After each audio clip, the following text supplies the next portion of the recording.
Olá! O Congresso aprovou a medida provisória que permite a redução de salários e jornada de trabalho e a suspensão de contratos durante a pandemia de Covid-19.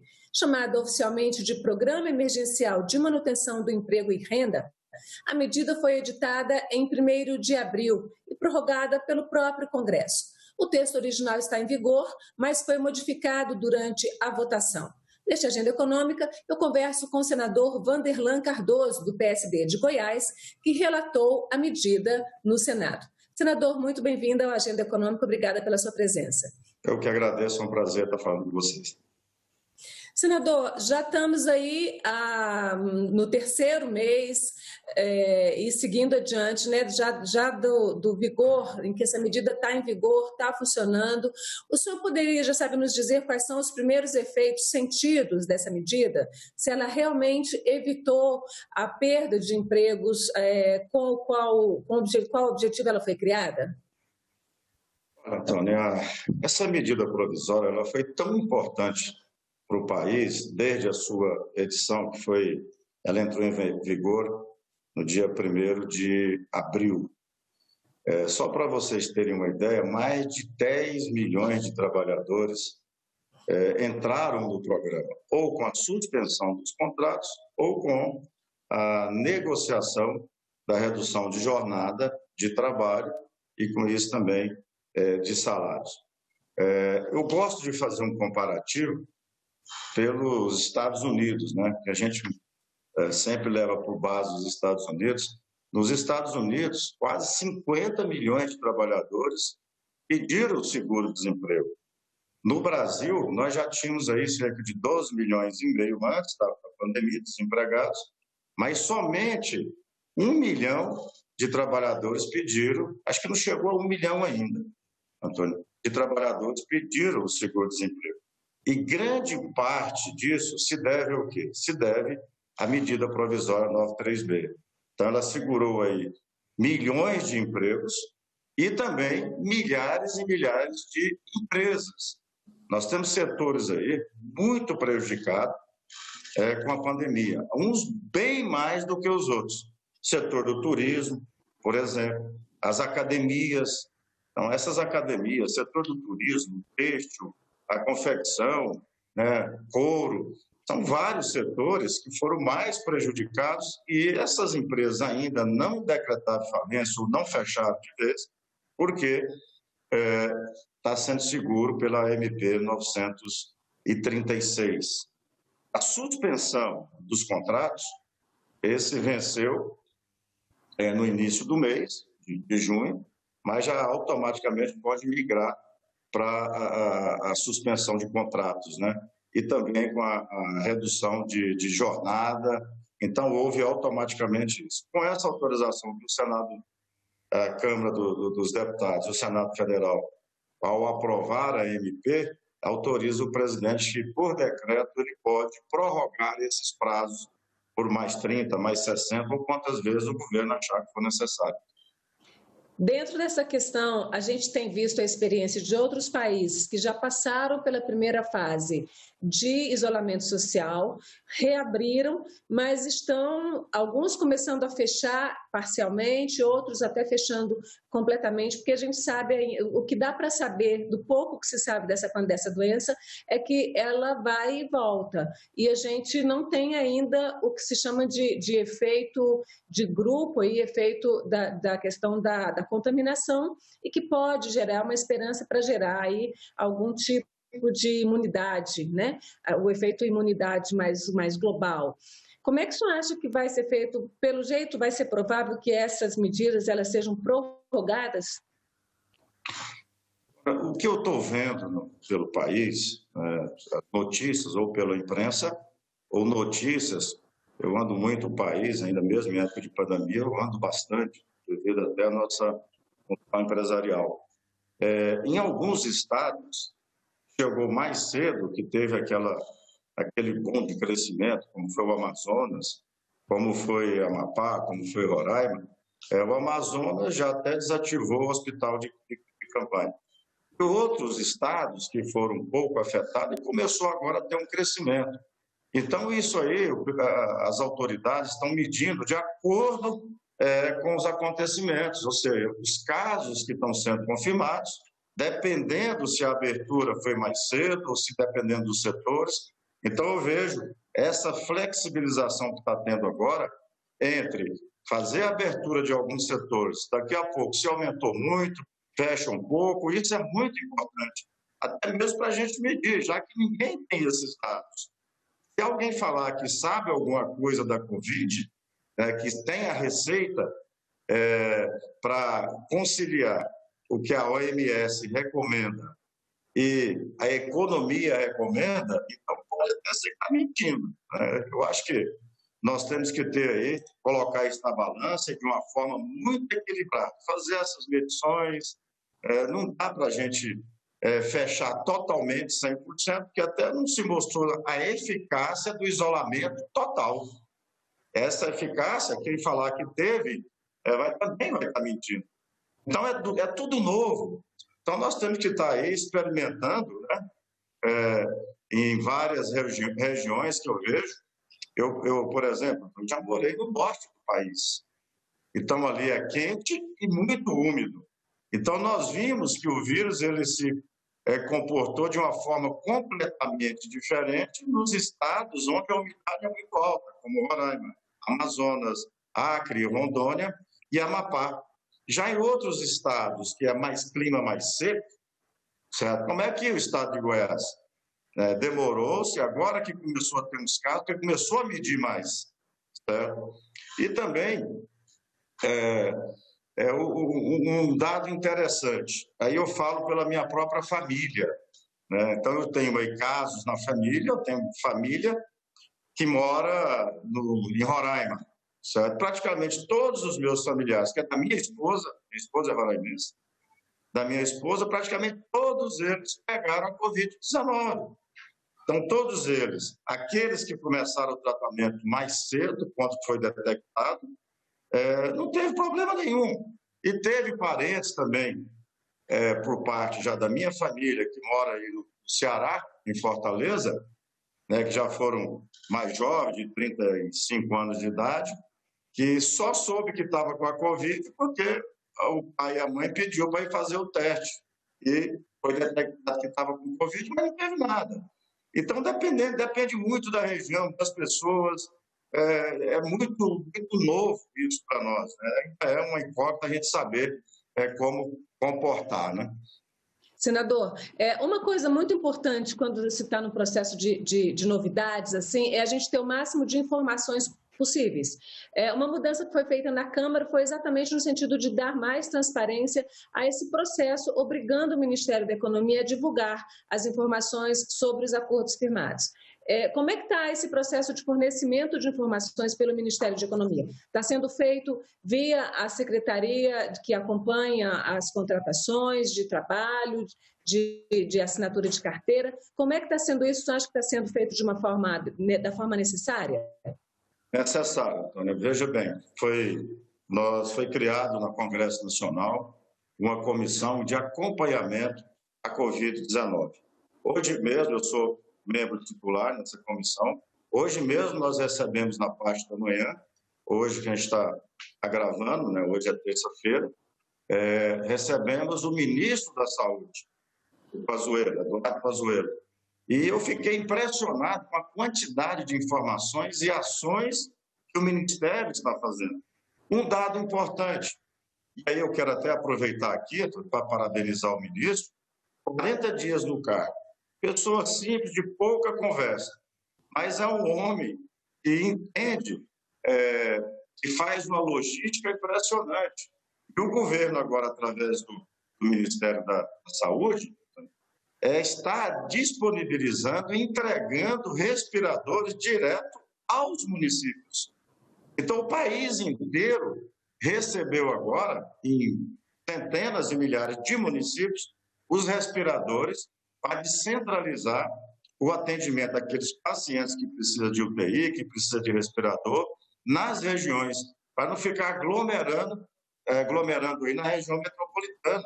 Por exemplo, Goiânia recebeu, a região metropolitana, mas recebeu também outras cidades mais longe, recebendo respiradores para poder atender as pessoas em casos mais graves, né? Então, há esse acompanhamento. E nessa questão que a gente está falando aí, especificamente econômica, da questão de empregos, o senhor está vendo, está sendo feito um monitoramento adequado, necessário? O senhor falou no começo de cerca de 10 milhões de contratos já suspensos ou de jornadas de trabalho reduzidas. Esses números estão sendo atualizados? Como é que está isso? Está sendo atualizado. Quando a gente fala 10 milhões, mas hoje nós não pegamos a atualização hoje. Mas esses números já ultrapassaram os 11 milhões. A previsão de chegar aí até o final, se continuar havendo mais essas prorrogações e continuar ainda persistindo a pandemia, pode-se chegar até 21 milhões de trabalhadores sendo beneficiados e milhares e milhares de empresas que serão, com certeza, vai ter um fôlego aí até passar essa crise da pandemia. Então, está sendo atualizado praticamente pela equipe econômica diariamente. Senador, essa medida ela é uma medida emergencial, pelo que o senhor está falando, pelo que a gente tem visto, ela foi uma medida necessária, ela é uma medida necessária, mas ela mexe com uma questão muito séria no mundo do trabalho. O senhor é empresário, sabe disso, que entre os trabalhadores, a possibilidade da redução de jornada com a redução de salário sempre foi muito temida, sempre foi uma coisa bastante debatida e que encontra no meio sindical uma restrição muito grande. A gente vive nesse momento agora a pandemia, mas a gente vinha antes de um período aí de redução dos direitos conquistados pelos trabalhadores ainda no começo do século passado. O senhor vê a possibilidade dessa medida se transformar em legislação permanente? Algum risco para os trabalhadores passado esse período de pandemia? Olha, essa suspensão dos contratos de trabalho e a negociação por redução de salários e com redução de jornada também de trabalho, ela foi muito debatida, eu como relator, no Senado Federal, com senadores, principalmente os senadores que representam, que são mais ligados aí aos sindicatos, né? Então, foram 3 reuniões que eu fiz com as forças sindicais, e quando chega nesse ponto que houve dessa negociação de redução de jornada de trabalho, praticamente foi unanimidade entre os sindicalistas, entre os senadores, de que é melhor ter uma negociação agora, já que os salários menores, até um salário mínimo, por exemplo, o trabalhador não perde nada. E dependendo do caso e da redução que houver de jornada de trabalho, a perca pode chegar a 7%. De perca de salário. Mas o trabalhador viu que é melhor ter seguro por um tempo o seu emprego, esperando que vá melhorar as coisas, entendeu? Que vai chegar à normalidade, do que ser mandado embora e ficar na insegurança e ter que ir para o Corona Voucher, né? Que é o de 600 até R$ 1.200. Então, não tivemos problema nesse sentido. Certo. Muitas coisas foram bastante negociadas nessa medida provisória e o ponto em que ela foi modificado foi exatamente o ponto que amplia, foi modificado ainda na Câmara e que foi mantido no Senado, foi o ponto que amplia a redução, né, a desoneração de impostos sobre as folhas de pagamento em setores que mais empregam, como o setor têxtil, calçadista, a própria construção civil. Como é que o senhor avalia essa situação? Isso foi bastante negociado com o governo também? Olha, a informação que eu tive conversando com a equipe econômica, até um questionamento que eu fiz com a equipe econômica, se realmente a equipe econômica ela estava de acordo com essa ampliação, essa prorrogação dessas desonerações de dezembro de 2020, ou seja, a partir de janeiro de 2021 até dezembro de 2021, que foi um ano que foi prorrogado na Câmara. A equipe econômica ela disse que não houve essa negociação, mas a informação que eu tive depois, até mesmo pelo relator da Câmara dos Deputados, o deputado Orlando Silva, foi que o líder do governo na Câmara, o deputado Hugo, Major Vitor Hugo, que foi, sim, ele inclusive orientou pela aprovação com as desonerações.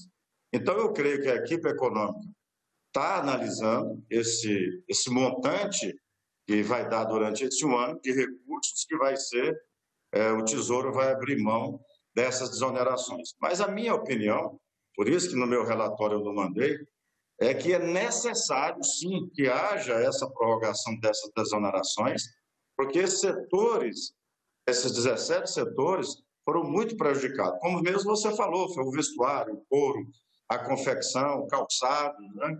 Construção civil, transporte rodoviário, ferroviário. Então, teve muitos setores aí que esses aí estão realmente complicados.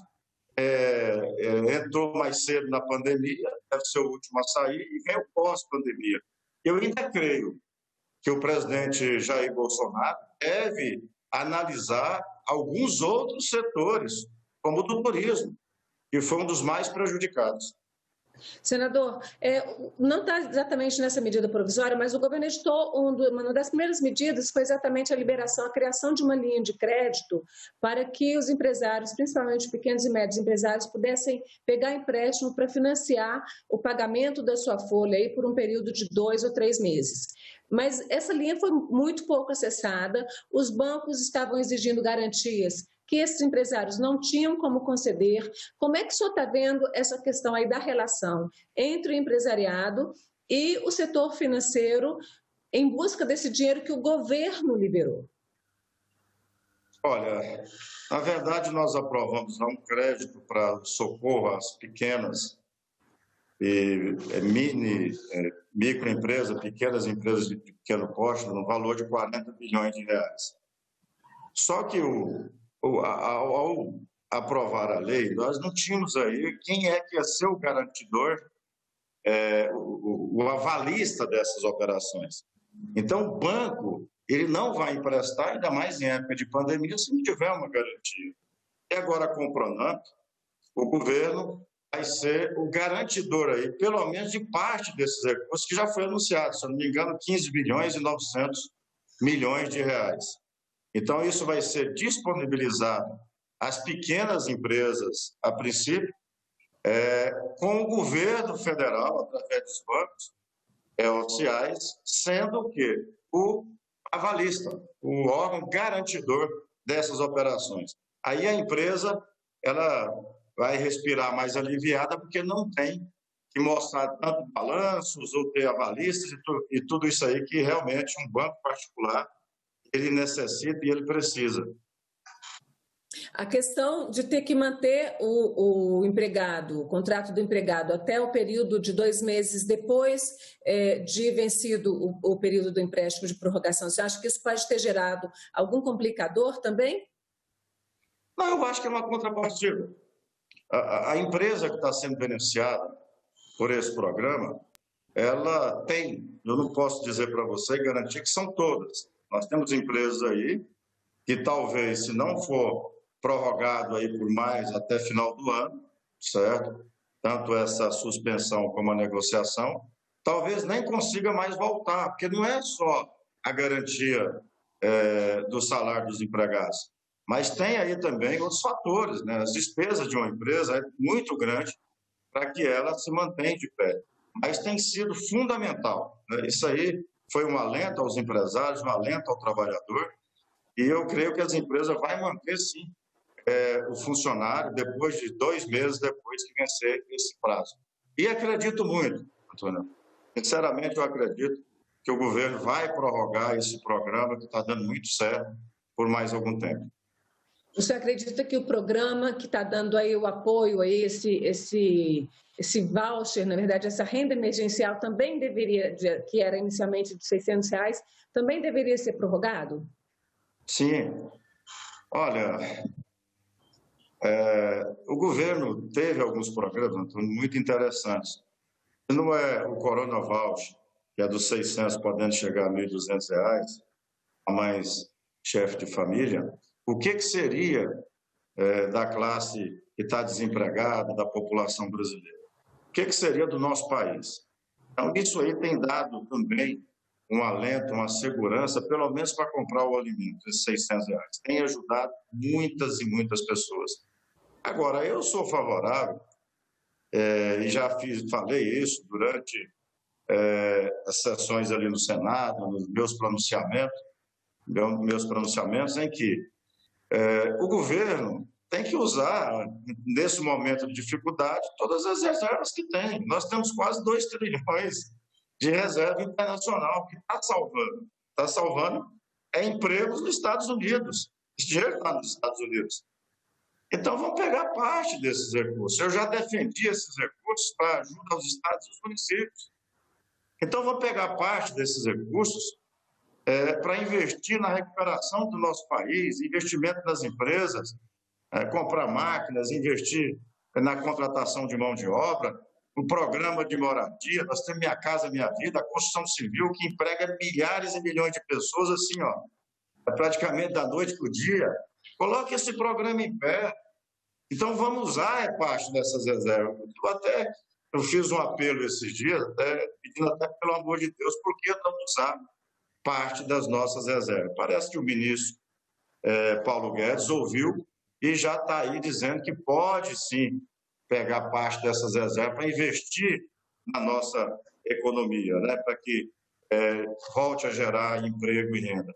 E, com isso, o governo colocar recursos aí pelo país afora em obras. Nesse momento, é importante. A iniciativa privada agora segurou um pouco, mas o governo tem mecanismo para jogar a obra nos 4 cantos desse país.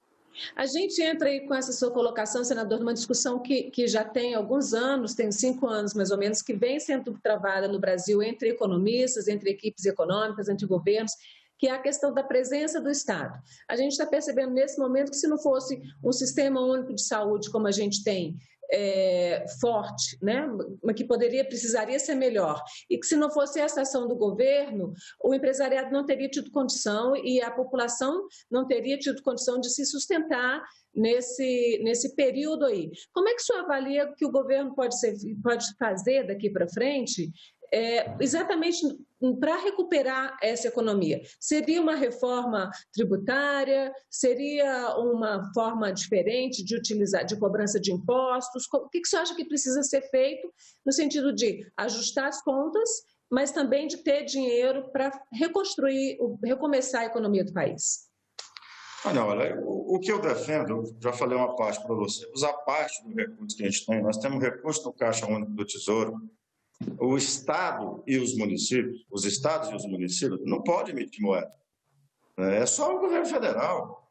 Então, nós temos as reservas internacionais, nós podemos emitir moeda para poder jogar dinheiro nos estados e nos municípios em obras, nos estados e nos municípios.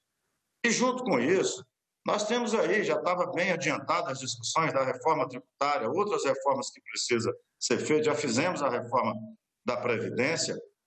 Nós temos muitas outras maneiras de estar investindo, como está aí o ministro Tarcísio.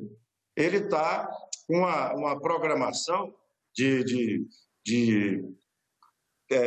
passar em concessão, de vender aí grande parte também, que está de quase 600 mil imóveis da União. Só isso aí gasta quase 2 bilhões por ano para manter esses imóveis da União. Tem tanta coisa para fazer no país para diminuir as despesas, pegar esses recursos e fazer investimento.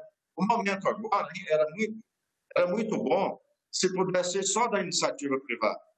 Mas no momento agora não dá, não tem condições. Então vamos usar o que a gente tem. Reserva, pelo que eu entendo, eu creio que você também, ou seja, a população, ela entende o seguinte: reserva a gente usa em casa nos momentos difíceis. Aí nós temos a nossa reserva.